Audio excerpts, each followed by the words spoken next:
Welcome to police exam presented by compete minds. మనం SI and constable కి సంబంధించిన previous years questions అనేది discuss చేయడం అయితే జరుగుతుంది. అలాంగ్ విత్ డిస్కషన్ కొంచెం అనాలిసిస్ అనేది కూడా ప్రొవైడ్ చేయడం అయితే జరుగుతుంది. First question, which sector does contribute the most to Indian economy? అయితే భారత ఆర్థిక వ్యవస్థలో ఏ రంగం అత్యధికంగా తోడ్పడుతుంది అంటున్నారు. ఇక్కడ మన ఆర్థిక వ్యవస్థ తీసుకుంటే 3 సెక్టార్స్ అనేవి ఉంటాయి. ఫస్ట్ వన్ వచ్చేసి అగ్రికల్చర్ సెక్టార్ అంటాం, సెకండ్ వన్ వచ్చేసి ఇండస్ట్రియల్ సెక్టార్ అంటాం, థర్డ్ వన్ వచ్చేసి మనకి సర్వీస్ సెక్టార్ అని పిలవడం అయితే జరుగుతుంది. అయితే మనకి ఇక్కడ జాగ్రత్తగా అబ్జర్వ్ చేస్తే బిఫోర్ ఇండిపెండెన్స్ అంటే భారతదేశానికి స్వతంత్రం రాకముందు తీసుకుంటే 70% వరకు కూడా 70% ఆఫ్ రెవెన్యూ అంతా కూడా ఎక్కడి నుంచి జనరేట్ అయ్యేది అంటే మనకు వచ్చేసి అగ్రికల్చర్ సెక్టార్ నుంచి జనరేట్ అవ్వడం అయితే జరిగింది. అంటే స్వతంత్రం రాకముందు 70% ఆఫ్ రెవెన్యూ అంతా కూడా మనకి అగ్రికల్చర్ సెక్టార్ నుంచే రావడం అయితే జరిగింది. అయితే ఈ అగ్రికల్చర్ సెక్టార్ని మనం ఏమంటాము? ప్రైమరీ సెక్టార్ అంటాం. ఎందుకు అగ్రికల్చర్ సెక్టార్ని ప్రైమరీ సెక్టార్ అంటే ప్రాథమిక రంగం అని ఎందుకు అంటాము అంటే 2 రీజన్స్ ఉన్నాయి. ఫస్ట్ వన్ వచ్చేసి it supplies the food to the entire population. అయితే భారతదేశంలో ఉన్న జనాభా మొత్తానికి కూడా ఫుడ్ సప్లై చేసే సెక్టార్ ఏదైనా ఉంది అంటే అది అగ్రికల్చర్ సెక్టార్ అంటాం. సెకండ్ రీజన్ వచ్చేసి it's very very important, it supplies the raw material for remaining sectors. ఏవైతే రిమైనింగ్ 2 సెక్టార్స్ ఉన్నాయో వాటన్నిటికి కూడా ముడి పదార్థాలను సప్లై చేసేది ఏంటి అంటే అగ్రికల్చర్ సెక్టార్. ఫర్ ఎగ్జాంపుల్ మనకి షుగర్ కావాలంటే షుగర్ కేన్ కావాలి. షుగర్ అనేది ఏంటి? Industrial product.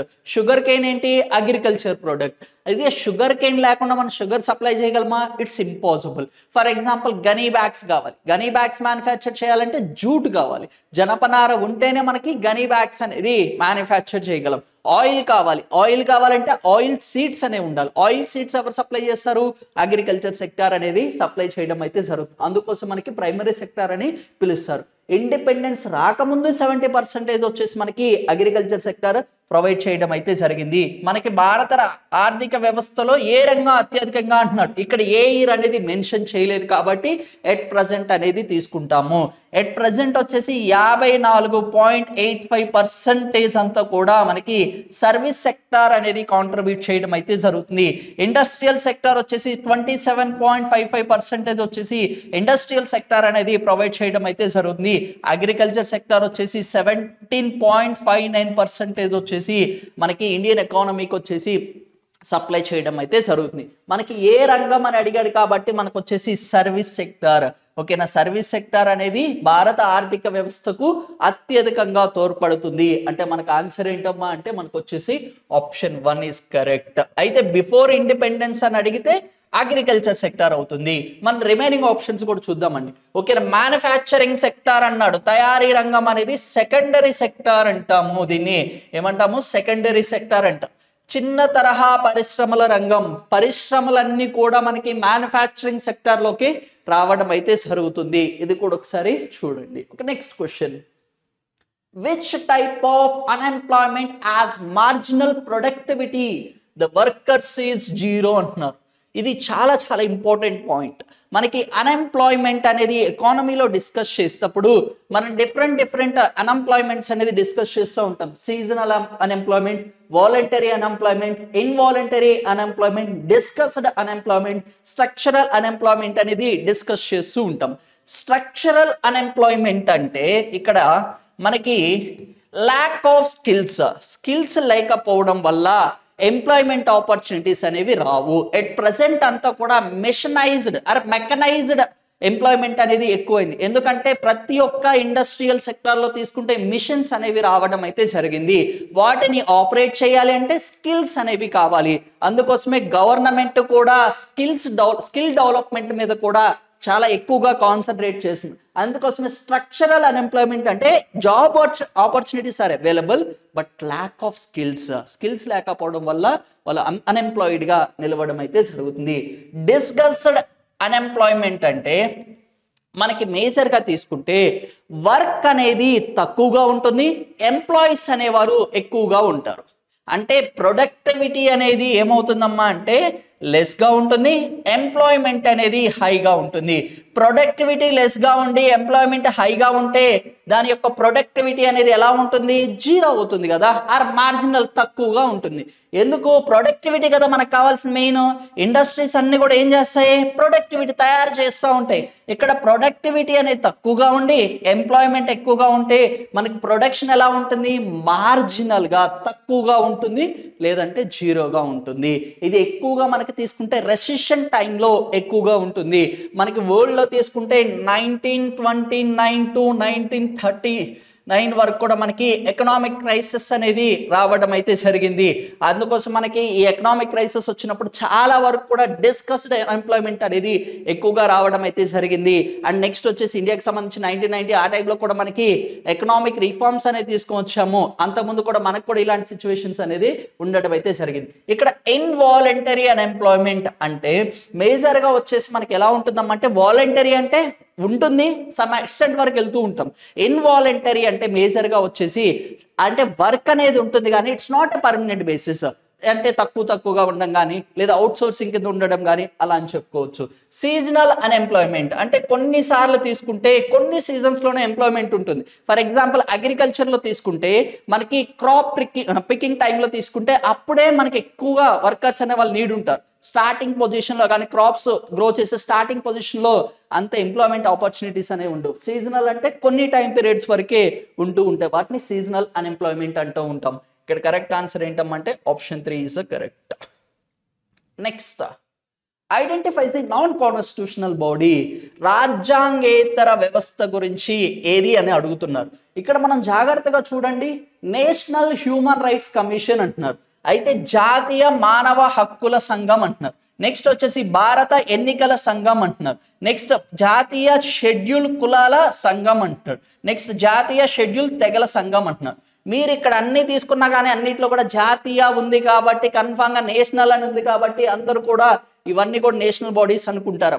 కాన్స్టిట్యూషనల్ బాడీ రాజ్యాంగ వ్యవస్థ అంటే మీకు సింపుల్ గుర్తుపెట్టుకోండి, రాజ్యాంగంలో అంటే కాన్స్టిట్యూషన్లో ఖచ్చితంగా వాళ్ళకి సంబంధించి ఏదో ఒక ఆర్టికల్ అనేది డిస్కస్ చేయాలి. ఏదో ఒక ఆర్టికల్ వాళ్ళ గురించి డిస్కస్ చేస్తేనే వాటిని మనం రాజ్యాంగ వ్యవస్థలు అని పిలవడం అయితే జరుగుతుంది. ఇన్ కాన్స్టిట్యూషన్ పర్టికులర్గా ఏదో ఒక ఆర్టికల్ అయినా వాళ్ళ గురించి చెప్పాలి. అయితే ఇక్కడ మనం జాగ్రత్తగా చూస్తే నేషనల్ హ్యూమన్ రైట్స్ కమిషన్ అనేది it's not a constitutional body. ఇది వచ్చేసి 1993లో ఎస్టాబ్లిష్ చేయడం అయితే జరిగింది. బట్ దీన్ని NHRC అని పిలుస్తారు. It is not at all the constitutional body. Fundamental rights అంటే ప్రాథమిక హక్కులు అనేది రాజ్యాంగం కల్పించింది. But NHRC is a not a constitutional body. ఇక్కడ చాలా మందికి కూడా కన్ఫ్యూజన్ వస్తుంది.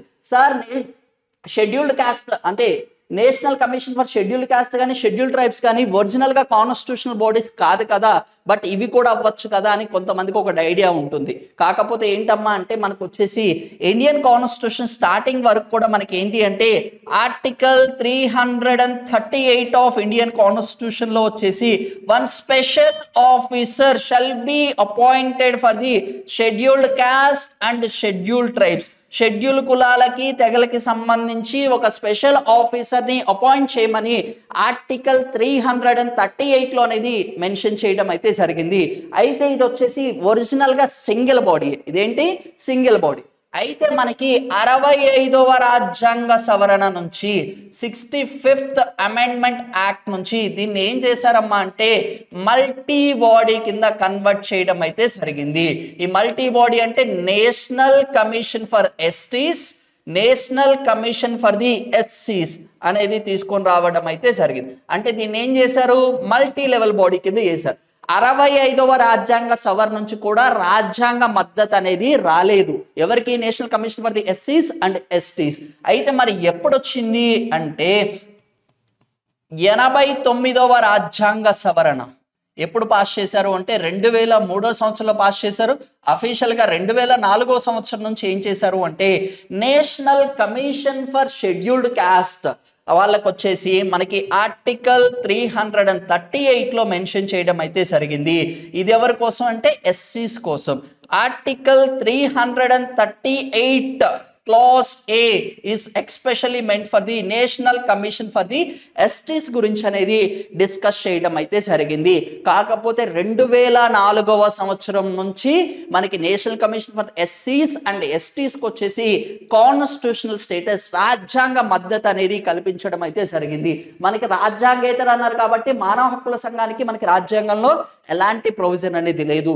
ఇంకొకటి కూడా గుర్తుపెట్టుకోండి, ఏంటమ్మా అంటే ఓబీసీ, ఓకేనా, national commission for backward classes. వీళ్ళకి కూడా రీసెంట్ గా 102వ రాజ్యాంగ సవరణ నుంచి రాజ్యాంగ మద్దతు అనేది కల్పించడం అయితే జరిగింది. ఆర్టికల్ 338 క్లాస్ బ్లీలో వచ్చేసి మనకి ఓబీసీ అదర్ బ్యాక్వర్డ్ క్లాసెస్ కూడా రాజ్యాంగ మద్దతు అనేది కల్పించడం అయితే జరిగింది. ఒకప్పుడు వరకు కూడా ఓబీసీని రాజ్యాంగేతర సంస్థ కిందగా చెప్పుకుంటూ ఉండేవాళ్ళం. బట్ 102వ రాజ్యాంగ సవరణ నుంచి వీళ్ళకు కూడా రాజ్యాంగ మద్దతు అనేది కల్పించడం అయితే జరిగింది. ఒక్కసారి గుర్తుపెట్టుకోండి. మన ఆన్సర్ ఏంటమ్మా అంటే కానిది అంటున్నారు. నాన్ కాన్స్టిట్యూషనల్ బాడీ ఏంటి? జాతీయ మానవ హక్కుల సంఘానికి వచ్చేసి రాజ్యాంగ మద్దతు అనేది ఇవ్వలేదు. ఇక్కడ ఎలక్షన్ కమిషన్ ఆఫ్ ఇండియా అంటున్నారు. ఎలక్షన్ కమిషన్ ఆఫ్ ఇండియా ఎక్కడ చెప్పారు? పార్ట్ 15లో వచ్చేసి మనకి ఎలక్షన్ కమిషన్ ఆఫ్ ఇండియా గురించి చెప్పడం అయితే జరిగింది. ఆర్టికల్ 324 టు 329 క్లాస్ A వరకు కూడా ఎలక్షన్ కమిషన్ ఆఫ్ ఇండియా గురించి అనేది డిస్కస్ చేస్తారు. ఓకేనా, ఏది నేర్చుకున్న పాలిటీకి సంబంధించి క్లియర్గా ఒకసారి జాగ్రత్తగా గుర్తుపెట్టుకోండి. Okay, next, what is meant by monetary policy? ద్రవ్య విధానం అంటే ఏంటి అంటున్నాడు. ఓకేనా, ద్రవ్య విధానం గురించి అడుగుతున్నాడు. ఒకసారి జాగ్రత్తగా చూద్దాం. The first statement, the process by which the parliament controls the monetary policy అంటున్నారు. ఇక్కడ ఎవరు కంట్రోల్ చేస్తారంట? మానిటరీ పాలసీ అంటే మనీ సప్లైని అంతా కూడా ఎవరు కంట్రోల్ చేస్తారంట? పార్లమెంట్ అంటుంది. పార్లమెంట్ అంటే ఏంటి? Temporary body. టెంపరరీ బాడీ ఎప్పుడైనా మొత్తం మనీని కంట్రోల్ చేసిద్దా? చెయ్యదు. పార్లమెంట్ ఏం కంట్రోల్ చేస్తుంది? ఫిజికల్ పాలసీని కంట్రోల్ చేస్తాం. ఏం కంట్రోల్ చేస్తుంది? ఫిజికల్ పాలసీని కంట్రోల్ చేస్తుంది. బడ్జెట్ లో చెప్తారు కదా ఫిజికల్ డెఫిసిట్ అనేది చెప్తాం కదా, అక్కడ వచ్చేసి మనకు చెప్తాం అన్నమాట. పార్లమెంట్ అనేది ఫిజికల్ పాలసీని కంట్రోల్ చేస్తుంది. ఇక్కడ ఏమన్నాడు? మనీ సప్లైని కంట్రోల్ చేస్తుంది అన్నాడు. అదైతే ఒకసారి సైడ్ పెట్టండి. Next, the process by which central bank of account controls the supply of money అంటున్నాడు. ఇక్కడ ఏమంటున్నాడు? సెంట్రల్ బ్యాంక్ అన్నాడు. ఇక్కడ అందరికి కూడా ఒక డౌట్ ఉంటుంది, సార్ ఆర్బీఐని ఇవ్వలేదు కదా, మరి సెంట్రల్ బ్యాంక్ ఏంది అంటారు. ఇండియాకి సంబంధించి సెంట్రల్ బ్యాంక్ ఏదైనా ఉంది, ఆర్ ఎపెక్స్ బ్యాంక్ అన్నా కానీ RBI reserve bank of India అనే సెంట్రల్ బ్యాంక్ అంటారు, ఆర్ ఎపెక్స్ బ్యాంక్ అని కూడా పిలవడం అయితే జరుగుతుంది. నెక్స్ట్ ఆప్షన్ చూద్దామని. The process by which IMF controls the monetary supply and money supply అంటున్నాడు. ఐఎంఎఫ్ అనేది ఏంటి? మనకి international organisation. International monetary fund అనేది మనీ సప్లైని కంట్రోల్ చేస్తుందా? లేదమ్మా. ఓకేనా, నెక్స్ట్, ఇక్కడ ఐఎంఎఫ్ అంటే మీరు జాగ్రత్తగా గుర్తుపెట్టుకోండి, ఏ దేశాలైతే మనకి అక్కడ ఆర్థిక రెసిషన్ ఫైనాన్షియల్ రెసిషన్ అనేది వచ్చినప్పుడు వాళ్ళకి హెల్ప్ చేస్తూ ఉంటుంది ఐఎంఎఫ్ అనేది. లోన్స్ ప్రొవైడ్ చేయడం కానీ గ్రాంట్స్ అనేది అందిస్తూ ఉంటుంది. ఓకేనా, ఐఎంఎఫ్ అనేది కూడా wrong. The process by which world bank controls the money supply అంటున్నాడు. వరల్డ్ బ్యాంక్ అనేది ఎప్పుడు కూడా మనీ సప్లై చేయదమ్మా. It provides the loans. ఏం సప్లై చేస్తుంది? లోన్స్ అనేది ప్రొవైడ్ చేయడం అయితే జరుగుతుంది. ఇది రాంగే, ఇది రాంగే. మనకు వచ్చేసి ఏంటమ్మా అంటే ఆప్షన్ 2 ఇస్ కరెక్ట్. ఇది కూడా రాంగ్. ఓకేనా, ఇక్కడ మీరు జాగ్రత్తగా చూస్తే ఒక దేశం యొక్క కేంద్ర బ్యాంకు ద్రవ్య సరఫరాను నియంత్రించడం అంటున్నాడు, కంట్రోల్ చేస్తూ ఉంటుంది. దాన్ని కూడా quantitative measurements and qualitative measurements అనేది 2 మెజర్మెంట్స్ గురించి డిస్కస్ చేస్తూ ఉంటారు. ఆ డిస్కషన్స్ లోనే మనకి రెపో రేట్ అని, రివర్స్ రెపో రేట్ అని, సిఎల్ఆర్ అని, ఎస్ఎల్ఆర్ అని ఇవన్నీ డిస్కస్ చేస్తూ ఉంటాం. ఇక్కడ జనరల్ గా బేసిక్ గా అడిగారు మానిటరీ పాలసీ గురించి. Okay, next question, if the balance of payments of A country is adverse, then what institution helps for the country? ఇది కూడా జనరలైజ్డ్ గా అడిగారమ్మ. ఒక దేశం తన నగదును చెల్లించలేని స్థితిలో ఉన్నప్పుడు ఏ సంస్థ ఆదుకుంటుంది అంటున్నారు. ఒక దేశానికి సంబంధించిన అన్ని కూడా ఫైనాన్షియల్ రెసిషన్ వచ్చి అన్ని క్రైసిస్ వచ్చి ఎలాంటి లోన్స్ అనేది రీపేమెంట్ చేయలేకపోతున్నప్పుడు మనకి ఎవరు ఆదుకుంటారమ్మా అంటే ఐఎంఎఫ్, ఇంటర్నేషనల్ మానిటరీ ఫండ్, ఓకేనా, అంతర్జాతీయ ద్రవ్య నిధి అనేది ఆదుకోవడం అయితే జరుగుతుంది. మరి వరల్డ్ బ్యాంక్ ఎందుకు కాదు అంటే వరల్డ్ బ్యాంక్ వచ్చేసి మనకి ఏం ప్రొవైడ్ చేసిద్దమ్మా అంటే లోన్స్ ప్రొవైడ్ చేసిద్ది. మీరు జాగ్రత్తగా గుర్తుపెట్టుకుంటే ఇండియాకి వచ్చేసి 1991లో మనకి ఫైనాన్షియల్ క్రైసిస్ అనేవి వచ్చాయి. ఈ ఆర్థిక సంస్కరణలు తీసుకొని రావడానికి ముందు ఫైనాన్షియల్ క్రైసిస్ వచ్చినప్పుడు మనం లోన్ తీసుకున్నాం, కానీ ఐఎంఎఫ్ అనేది మనకి ఏం అందించలేదు. RBI, reserve bank, world bank దగ్గర నుంచి వచ్చేసి గోల్డ్ అంతా కూడా మనం అక్కడ పెట్టేసి లోన్ తెచ్చుకున్నాం, కానీ ఐఎంఎఫ్ అనేది ఏమీ అందించలేదు. అది కూడా ఒకసారి గుర్తుపెట్టుకోండి. ఇక్కడ వరల్డ్ ట్రేడ్ ఆర్గనైజేషన్ అన్నాడు, ఓకేనా, ప్రపంచ వాణిజ్య సంస్థ అనేది ట్రేడ్ కి సంబంధించింది కానీ మనకి మనీ మ్యాటర్స్ కి సంబంధించింది కాదు. ఏషియన్ డెవలప్మెంట్ బ్యాంక్ అనేది ఆసియా దేశాలకు లోన్ ప్రొవైడ్ చేసిద్ది కానీ మిగిలిన వాళ్ళకి ఏమీ కాదు. అది కూడా ఒకసారి చూడండి. Next, which of the following are called the twins of the Bretton Woods? Okay, twins of the Britons అంటే ఈ రెండు వాటిలో కవలలుగా బ్రిటన్ హుడ్ ని దేన్ని ఐడెంటిఫై చేస్తారు అంటున్నారు. ఇది కూడా చాలా ఈజీ క్వశ్చన్, స్టాటిక్ క్వశ్చన్ కింద అనుకోవచ్చు. ఇక్కడ ఏమేమి ఇచ్చారు? ఐఎంఎఫ్, ఐబిఆర్డి అంటున్నాడు. ఐఎంఎఫ్ వరల్డ్ ట్రేడ్ ఆర్గనైజేషన్ అంటున్నారు. ఐబిఆర్డి వరల్డ్ హెల్త్ ఆర్గనైజేషన్ మనకి సంబంధించింది కాబట్టి ఇది తీసేద్దామండి. And Asian development bank and world health organization ఇది కూడా కాదు. ఇంకా రిమైనింగ్ మనకు అయితే ఆన్సర్ అనేది ఐఎంఎఫ్ అని అవ్వాలి, ఐబిఆర్డి లేదు ఐఎంఎఫ్, వరల్డ్ ట్రేడ్ ఆర్గనైజేషన్ అనేది అవ్వాలి. ఇక్కడ మనకి జాగ్రత్తగా అబ్జర్వ్ చేస్తే IMF international monetary fund, next IBRD international bank for reconstruction and development, ఈ రెండింటిని కలిపి మనకి వచ్చేసి twins of the Britain hood అని పిలవడం అయితే జరుగుతుంది. ఇవి వచ్చేసి 1944లో అనేది ఎస్టాబ్లిష్ చేసుకోవడం అయితే జరిగింది. ఈ ఐబిఆర్డి కాస్త మనకి వరల్డ్ బ్యాంక్ గా పిలవడం అయితే జరుగుతుంది. వరల్డ్ బ్యాంక్ వచ్చేసి ఐబిఆర్డినే వరల్డ్ బ్యాంక్, ప్రపంచ బ్యాంక్ అనేది పిలవడం అయితే జరుగుతుంది. Next, who was the founder of Hyderabad protection సమితి ఎవరు స్థాపించారు అంటున్నారు. దీన్ని హైదరాబాద్ హితరక్ష అని కూడా పిలవడం అయితే జరుగుతుంది. అయితే దీన్ని ఎవరు ఎస్టాబ్లిష్ చేశారు అంటున్నారు. ఎవరమ్మా అంటే రామాచారి గారు వచ్చేసి దీన్ని ఎస్టాబ్లిష్ చేయడం అయితే జరుగుతుంది. 1954 ఆ టైంలో వచ్చేసి రామాచారి గారు వచ్చేసి హైదరాబాద్ హితరక్ష సమితి, ఆ ప్రొటెక్షన్ సమితి అనే దాన్ని ఏర్పాటు చేయడం అయితే జరుగుతుంది. Next, the gentleman's agreement at New Delhi was signed. ఓకేనా, ఇక్కడ మనకి జెంటిల్‌మ్యాన్ అగ్రిమెంట్ అనేది ఎప్పుడు ఢిల్లీలో ఏ రోజు సంతకం చేశారు అంటున్నారు. ఈ క్వశ్చన్ మీద కొంచెం అంబిగ్విటీ, కన్ఫ్యూజన్ అనేది కూడా ఉంది. ఎందుకంటే ఈ జెంటిల్‌మ్యాన్ అగ్రిమెంట్ అనేది మనకి 14th జూలై, ఎప్పుడు 14th జూలై 1956లో మనకి జెంటిల్‌మ్యాన్ అగ్రిమెంట్ అనేది చేసుకోవడం అయితే జరిగింది. ఈ జెంటిల్‌మ్యాన్ అగ్రిమెంట్ అనేది 14th జూలైలో చేసుకున్నారు. అయితే ఇక్కడ ఏమడుగుతున్నాడు, సంతకం చేసింది ఎప్పుడు అంటున్నాడు. పెద్ద మనుషుల ఒడంబిక అనేది ఏ రోజు సంతకం చేశారంటున్నారు. కాబట్టి సంతకం చేసుకుంది మాత్రం మనకు వచ్చేసి 14th జూలై అమ్మ. కాకపోతే ఏర్పాటు చేసింది ఎప్పుడు ఫామ్ అయింది అంటే మనకు వచ్చేసి February 20th 1956లో అనేది ఏర్పాటు చేసుకోవడం అయితే జరిగింది. బట్ ఏదైనా కానీ ఇక్కడ మనకి సైన్ అనేది అడగకూడదు. బట్ ఇన్ జనరల్ గా ఫామ్ అయింది మాత్రం వచ్చేసి ఇక్కడ 20th February అని తీసుకోవచ్చు. ఏదైనా ఒక అంబిగ్విటీ ఉంది కాబట్టి ఈ క్వశ్చన్ ని కొంచెం జాగ్రత్తగా చూడండి. Okay, next, when was the first industrial policy of India was launched? Industrial policy of India అనేది ఎప్పుడు ఫామ్ అయింది అంటున్నారు. ఇక్కడ అందరు కూడా చాలా మంది కన్ఫ్యూజ్ అవుతారు, ఎందుకంటే అన్ని క్లోజెస్ట్ ఆన్సర్స్ ఇచ్చాడు. 1951 ఇచ్చాడు, 1956 ఇచ్చాడు, 1948 కూడా ఇచ్చాడు. ఫస్ట్ ఇండస్ట్రియల్ పాలసీ వచ్చేసి మనకి 1948లో ఫామ్ అవ్వడం అయితే జరుగుతుంది. ఇదే కాస్త మనకి 1951లో అడాప్ట్ చేసుకుంటారు, కాకపోతే 1951 అయితే కాదు. సెకండ్ ఇండస్ట్రియల్ పాలసీ మనకు వచ్చేసి 1956లోనే తీసుకొని రావడం అయితే జరుగుతుంది. ఇది సెకండ్ ఇండస్ట్రియల్ పాలసీ. అయితే కొంతమంది రిపబ్లిక్ డే కాన్స్టిట్యూషన్ ఇంప్లిమెంటేషన్ కదా, ఇది 1956 ఫస్ట్ ఉంది కాబట్టి దీన్ని ఆన్సర్ చేయడానికి ట్రై చేస్తారు. ఇది second industrial policy. And third industrial policy వచ్చేసి 1977లో తీసుకొని రావడం అయితే జరుగుతుంది. అండ్ ఫోర్త్ ఇండస్ట్రియల్ పాలసీ వచ్చేసి 1980లో తీసుకొని రావడం అయితే జరుగుతుంది. అండ్ ఫిఫ్త్ ఇండస్ట్రియల్ పాలసీ వచ్చేసి 1990లో తీసుకొని వస్తారు. అండ్ నెక్స్ట్ వచ్చేసి సిక్స్త్ ఇండస్ట్రియల్ పాలసీ వచ్చేసి 1991లో తీసుకొని వస్తారు. మనకి మెయిన్గా ఇండస్ట్రీస్ పాలసీస్ డిస్కస్ చేసేటప్పుడు 1948 అనేది ఫస్ట్ ఇండస్ట్రియల్ పాలసీ అనేది ఇండియాకి తీసుకొని రావడం అయితే జరిగింది. ఇక్కడ కరెక్ట్ ఆన్సర్ ఏంటమ్మా అంటే ఆప్షన్ 2. ఇవి కూడా ఒకసారి గుర్తుపెట్టుకోండి. Industrial theory are industrial location theory కూడా ఒకసారి జాగ్రత్తగా చూడండి.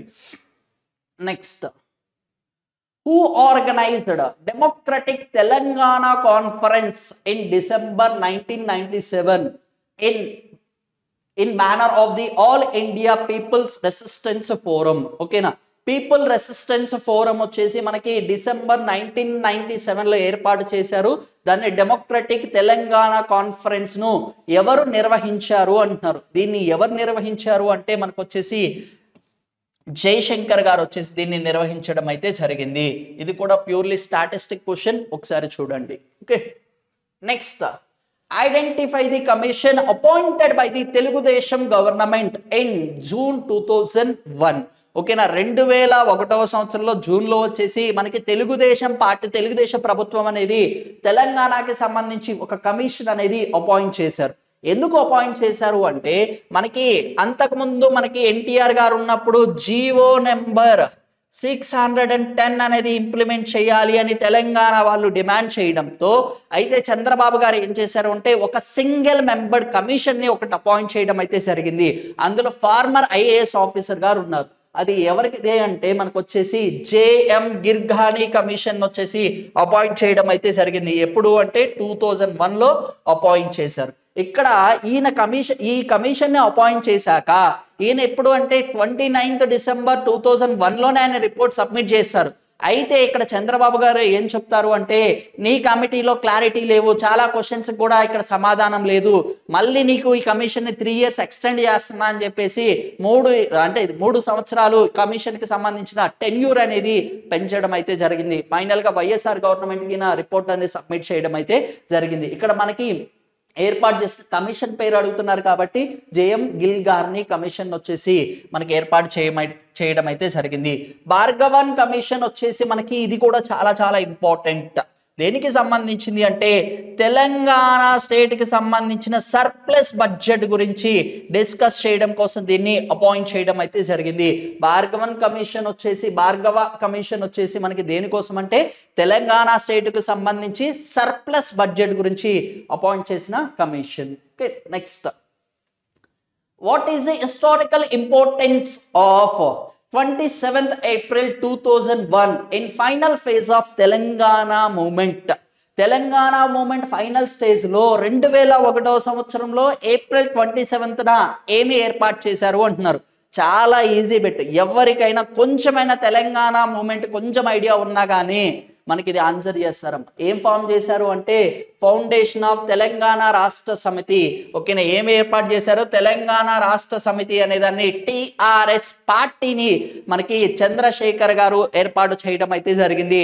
చంద్రబాబు నాయుడు గారు ఆ రోజు వచ్చేసి మనకి ఈ గార్గిల్ కమిషన్ ఇవన్నీ చేస్తుంటే వాళ్ళకి తెలంగాణకి ఎలాంటి ఇంపార్టెన్స్ ఇవ్వట్లేదు అని చెప్పేసి మన కేసీఆర్ గారు ఏం చేశారమ్మా అంటే తెలంగాణ రాష్ట్ర సమితిని ఏర్పాటు చేసి తెలంగాణ మూమెంట్ ను ఒక పీక్ మూమెంట్ కూడా తీసుకెళ్లడంలో ఈ తెలంగాణ రాష్ట్ర సమితి అనేది ఒక ఉన్నతమైన పాత్ర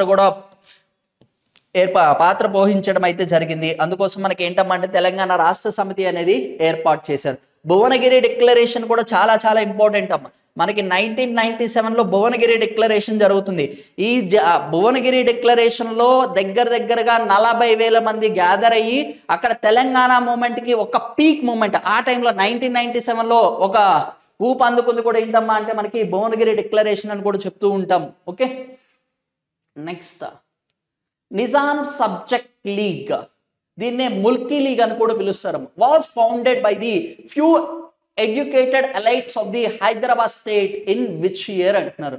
దీన్నే ముల్కీ లీగ్ అని కూడా పిలుస్తారు. నిజాం సబ్జెక్ట్ లీగ్ అనేది హైదరాబాద్ రాజ్యంలో కొందరు విద్యావంతులైన మేధావులు ఏ సంవత్సరంలో ఏర్పాటు చేశారు అంటున్నారు.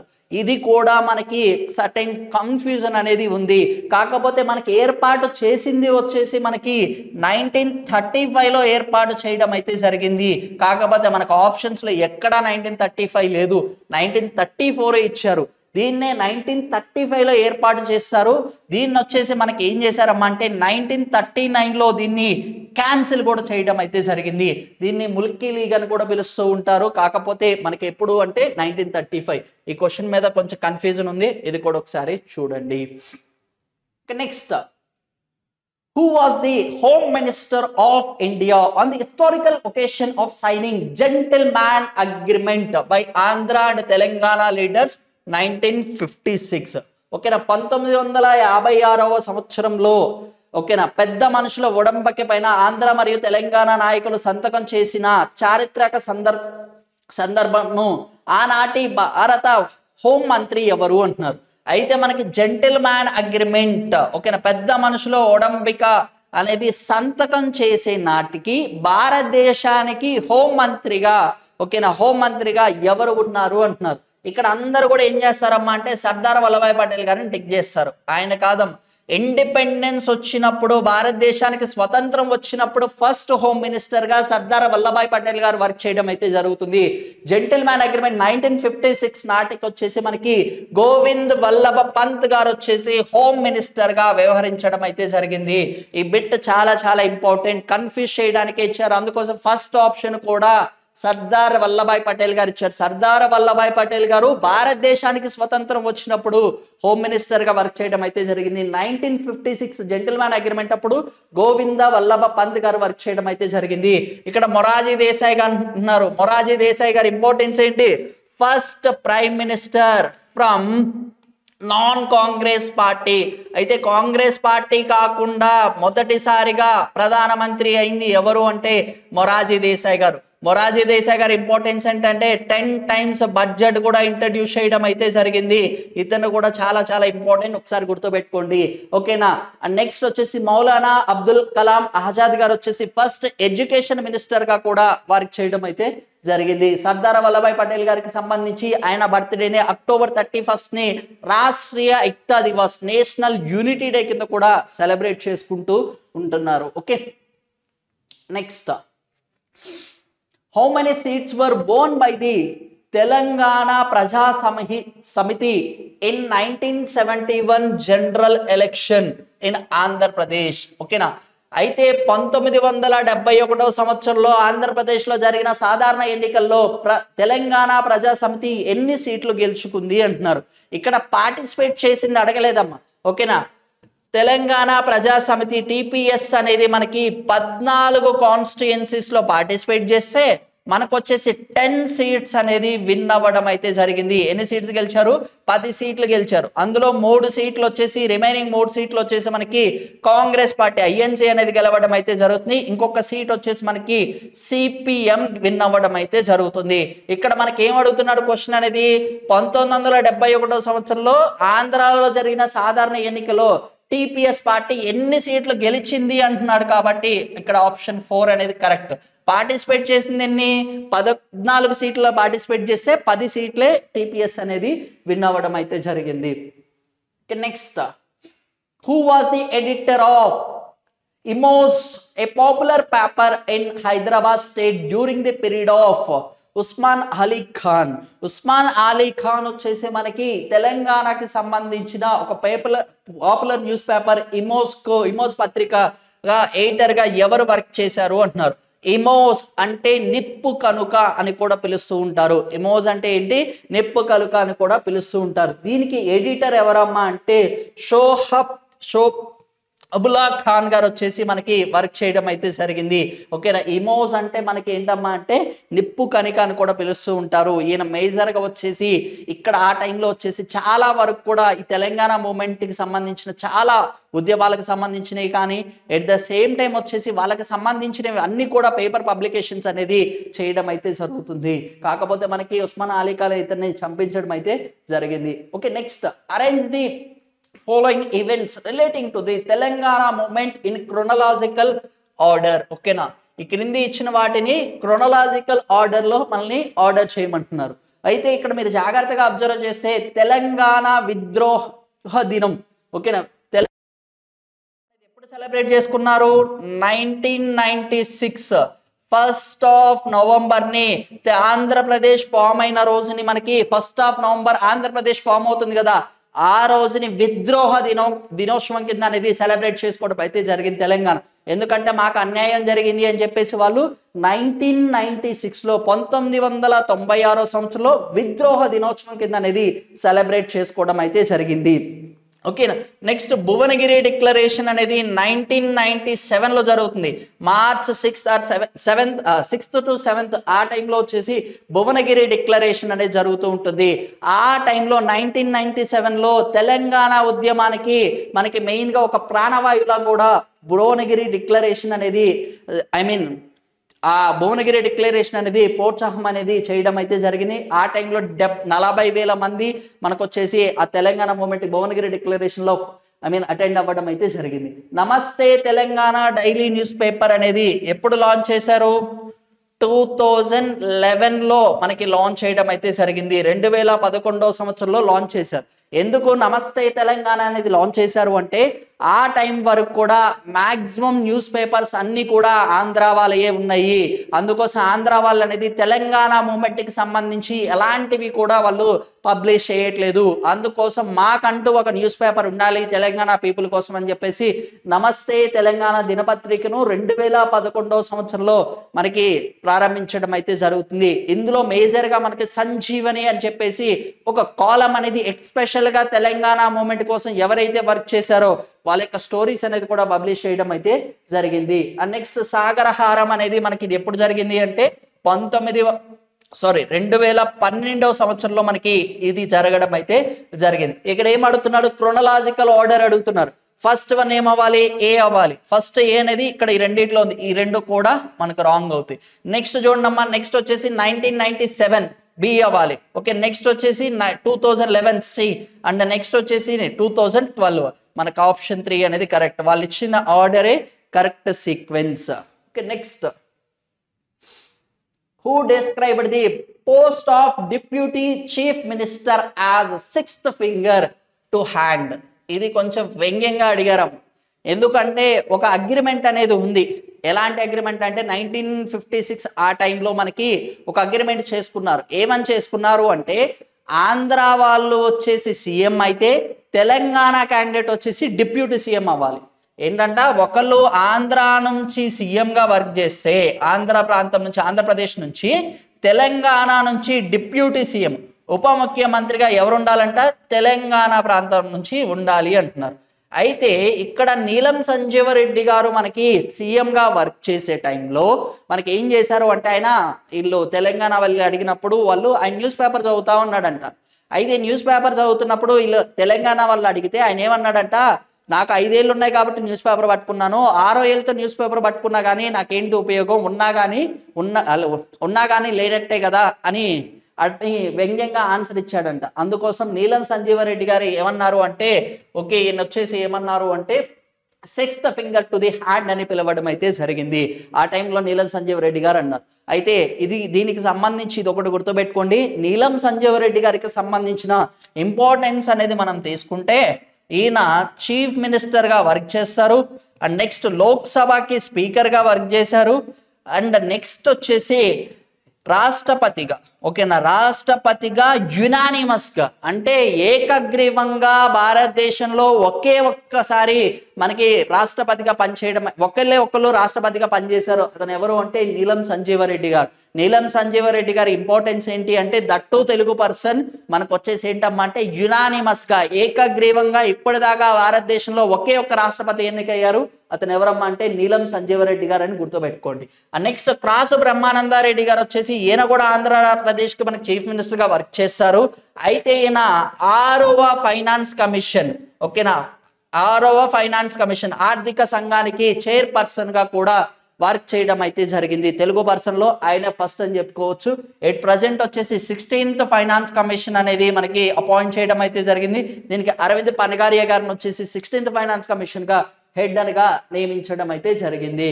ఓకే, ఇక్కడ మనకి ఏంటమ్మా అంటే సిక్స్త్ ఫింగర్ అని చెప్పింది నీలం సంజీవరెడ్డి గారు. Okay, next identifies the leader from Andhra region who was not a member who signed on the gentleman agreement in the year of 1956. మన క్వశ్చన్ జాగ్రత్తగా చూడన్నాం 1956 ఓకేనా 1956వ సంవత్సరంలో ఓకేనా పెద్ద మనుషుల ఒడంబిక సంతకం చేసిన ఆంధ్ర ప్రాంతం నాయకుల్లో సభ్యులు కాని నాయకుడిని గుర్తించండి అంటున్నారు. మనకి ఇది జెంటిల్మ్యాన్ అగ్రిమెంట్ బేస్ చేసుకొని ఇది థర్డ్ క్వశ్చన్ అమ్మ. అంటే మనకి జెంటిల్మ్యాన్ అగ్రిమెంట్ అనేది కాంపిటేటివ్ ఎగ్జామ్ కి చాలా ఇంపార్టెంట్ రోల్ అనేది ప్లే చేయడం అయితే జరుగుతుంది. జస్ట్ మనకి పెద్ద మనుషుల ఒడంబిక అనే దాన్ని బేస్ చేసుకొని ఇది మూడో క్వశ్చన్. అయితే మనకి ఈ కాన్సెప్ట్ ని జాగ్రత్తగా చూడండి. తెలంగాణ మూమెంట్ కి సంబంధించి మనకి కాన్సెప్ట్ జెంటిల్మ్యాన్ అగ్రిమెంట్ అనేది చాలా చాలా ఇంపార్టెంట్. ఓకే, ఇక్కడ మనకి చూస్తే ఏమంటున్నాడు, పెద్ద మనుషుల ఒడంబికలో సంతకం చేసిన వాళ్ళలో ఆంధ్రాకి సంబంధించిన నలుగురు సభ్యులు ఉండడం అయితే జరిగింది. అందులో ఆ సభ్యుడు కానీ నాయకుడిని మనం గుర్తించమంటున్నారు. ఓకేనా, who is they not they member. ఓకేనా, పెద్ద మనుషుల ఒడంబిక్లో 1956లో సంతకం చేసిన వాళ్ళలో అందులో సభ్యులు కాని వాళ్ళు ఎవరు అంటున్నారు. ఎవరు అమ్మా అంటే మనకు వచ్చేసి బి గోపాల్ రెడ్డి గారు అప్పుడు ఆ టైంలో వచ్చేసి సీఎం గా వర్క్ చేయడం అయితే జరుగుతుంది. ఆయన ఉన్నారు. సంజీవ రెడ్డి గారు వచ్చేసి మనకి అందులో పార్టిసిపేట్ చేయడం అయితే జరిగింది. గౌతుల్ లచ్చన్న గారు కూడా మనకి పార్టిసిపేట్ చేయడం అయితే జరిగింది. ఎవరు మెంబర్ కాదు అంటే దామోదరం సంజీవయ్య గారు వచ్చేసి మనకి అందులో మెంబర్ కాదు. ఆయన ప్లేస్ లో అల్లూరి సీతారామయ్య గారు వచ్చేసి సంతకం చేయడం అయితే జరిగింది. వీళ్ళు నలుగురే ఆంధ్రాకి సంబంధించిన వాళ్ళు జెంటిల్మ్యాన్ అగ్రిమెంట్ లో మనకి సంతకం చేయడం అయితే జరిగింది. ఎవరెవరు, బి గోపాల్ రెడ్డి గారు, నీలం సంజీవరెడ్డి గారు, గౌతుల్ లచ్చన్న గారు, అండ్ నెక్స్ట్ వచ్చేసి అల్లూరి సీతారామయ్య గారు వచ్చేసి మనకి వీళ్ళ నలుగురే మనకి జెంటిల్మ్యాన్ అగ్రిమెంట్ లో సంతకం చేశారు. ఓకేనా, దామోదర్ సంజీవయ్య గారు కాదు. Okay, next justice Srikrishnan committee submitted its report to the UPA government on dash. ఓకేనా, శ్రీకృష్ణన్ కమిటీ అనే దాన్ని అపాయింట్ చేయడం అయితే జరిగింది. ఈ అపాయింట్ చేసినప్పుడు మనకి మేజర్ గా వచ్చేసి ఈ కమిటీ రిపోర్ట్ అనేది ఏ రోజు గవర్నమెంట్ కి సబ్మిట్ చేశారు అంటున్నారు. అయితే మనకి February 3, 2010లో వచ్చేసి కమిటీని అపాయింట్ చేయడం అయితే జరుగుతుంది. బట్ మనకి సబ్మిట్ చేసింది ఎప్పుడమ్మా అంటే వీళ్ళకి 31 December 2010 వరకు వచ్చేసి మనకి టైం పీరియడ్ అనేది అందించడం అయితే జరుగుతుంది. వీళ్ళు ఏం చేశారు అంటే 30th December 2010వ సంవత్సరంలోనే వీళ్ళు జస్టిస్ శ్రీకృష్ణన్ కమిటీ వచ్చేసి రిపోర్ట్ అనేది సబ్మిట్ చేయడం అయితే జరిగింది. అపాయింట్ చేసిందేమో 3rd of February. మనకి ఏం అడుగుతున్నాడు, గవర్నమెంట్ కి ఏ రోజు సబ్మిట్ చేశారు అంటున్నారు. మనకి ఇక్కడ ఆప్షన్స్ అనేవి చూస్తే ఇక్కడ అన్ని కూడా మిస్ మ్యాచ్ అయి ఉన్నాయి. ఖచ్చితంగా మనకి ఎప్పుడు సబ్మిట్ చేసింది 30th of December 2010వ సంవత్సరంలో మనకి ఈ జస్టిస్ శ్రీకృష్ణన్ కమిటీ రిపోర్ట్ అనేది సబ్మిట్ చేయడం అయితే జరిగింది. ఈ క్వశ్చన్ కి సంబంధించి ఆప్షన్స్ అనేవి కరెక్ట్ గా లేవు. అయితే మనకి ఇక్కడ సబ్మిట్ చేసిందేమో 30th December 2010లో సబ్మిట్ చేశారు. అయితే మనకి లోక్సభలో వచ్చేసి ఈ బిల్ అనేది ఎప్పుడు తీసుకొని వచ్చారు అంటే తెలంగాణ సపరేట్ గా వచ్చేసి 18th February 2014లో వచ్చేసి లోక్సభలో తెలంగాణ సపరేట్ బిల్ అనేది ఇంట్రడ్యూస్ చేయడం అయితే జరిగింది.